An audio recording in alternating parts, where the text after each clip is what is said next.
If you enjoyed this video, make sure to subscribe and bell icon for more videos. Peace out, guys. Hey guys, I'm Lucky. We're back here for another video, guys. This will be the best solo challenge squad build for day one of Madden 18. So pretty much what this is, once again, is this is the cheapest team, I guess you could say, that you could build that will really help you out in solo challenges. And I'll explain each position, why I chose each certain person. So with that in mind, let's get right into it, guys. The line is all about run blockers.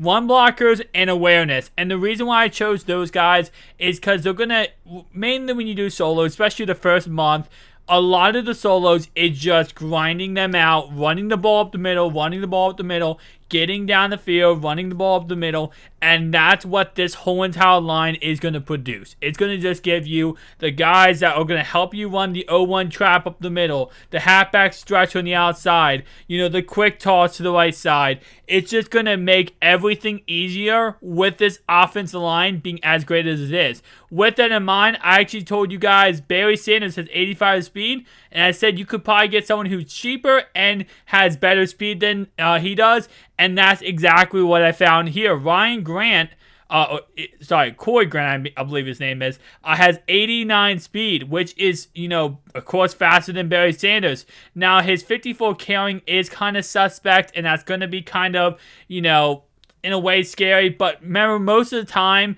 especially when you're, running 0-1 trap, running up the middle, you're not going to have to worry about that. And the quarterback I chose does have, some pretty nice throw short and throw middle accuracy.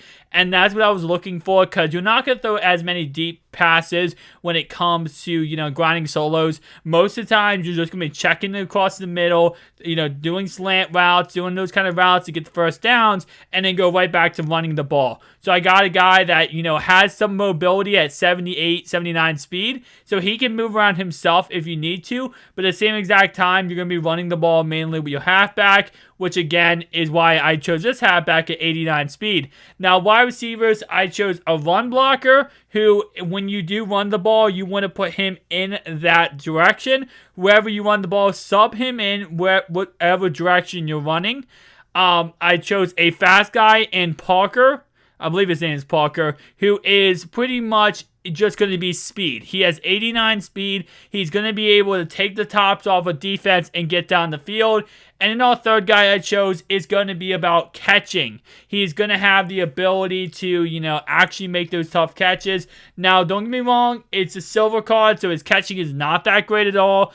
But I feel like for a silver, he has really decent and really good catching, even though he's not, going to be elite status or gold or higher overall player. He's going to at least have the ability to make those tough catches every now and then, and that's why I chose him. So I kind of chose a run blocker where you're going to put him in that position to be able to block for your running back, a fullback who's going to be a good lead blocker, and of course a speedster, and then a guy that can catch the ball efficiently and get down the field and help you, in those like 3rd and 1s and 4th and 1s where you just got to get the first down.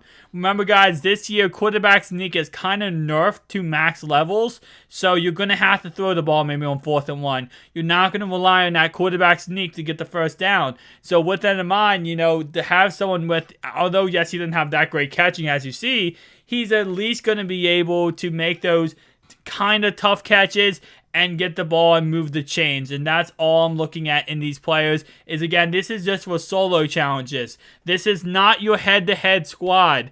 I will make videos or team builds on, head-to-head squads, best running team, best passing team, all that kind of good stuff. But remember, guys, this is just for solo challenges. So take advantages in solos. Do not take this team online because, again, this team is not meant for an actual person you're playing against. This is meant to play against the CPU to take advantage of some mistakes or some things the CPU, you have to do against the CPU. Because, again, I know some people do like to run the ball every single play against people, but it is not as efficient. Now, this tight end I'm choosing has some good speed with, I believe, 78 to 80. But he's also going to have the ability to run block, and that's why I chose him, because of the fact that he's a decent run blocker and he has some speed to him. So he's kind of like a hybrid, best of both worlds. But defensively, cornerbacks, I chose all speed. The worst thing to have day one is to get burnt by a wide receiver. So I chose speed on my corners and speed on my safeties. And the reason why is because at a silver level, you're not going to get someone who's really worth it when it comes to tackle and block shed and all that kind of stuff. So my recommendation would be, if you're creating this budget squad with me, to kind of run these through solos, just get guys who are fast so that no one outruns you. And then worry about your 2D tackles about the run, the actual against the run. So again, my linebackers and my left and right end, I also focus on speed. And the reason why is because I just want as many fast people as possible. So that when they run the ball CPU, my guys can outrun those guys and get to the running back. With that in mind, though, I did choose 2 really strong defensive tackles at 87 strength and 86 strength because I wanted guys that are going to be able to stop the run if they run up the middle and also clog those holes and get past the lineman to the quarterback or to the running back. So remember, guys, strength is a very important rating this year. You really want to take advantage of having the stronger player. And with having the stronger player, you're going to want to definitely invest in these stronger defensive tackles, defensive linemen, and stuff like that. That's really going to help you benefit in this year's game. So with that in mind, guys, if you enjoyed this video, make sure you hit the like button, subscribe to the channel if you're new. Tell me down below if you're going to rock with this day one for Madden 18. Obviously, this is a budget squad. This is a budget, solo challenge squad. So this shouldn't cost that much day one. It might cost, maybe like 10 or 12,000 at the max. So it should be a very good, efficient budget squad. But thank you guys for watching. I'll see you guys in the next one. Peace out.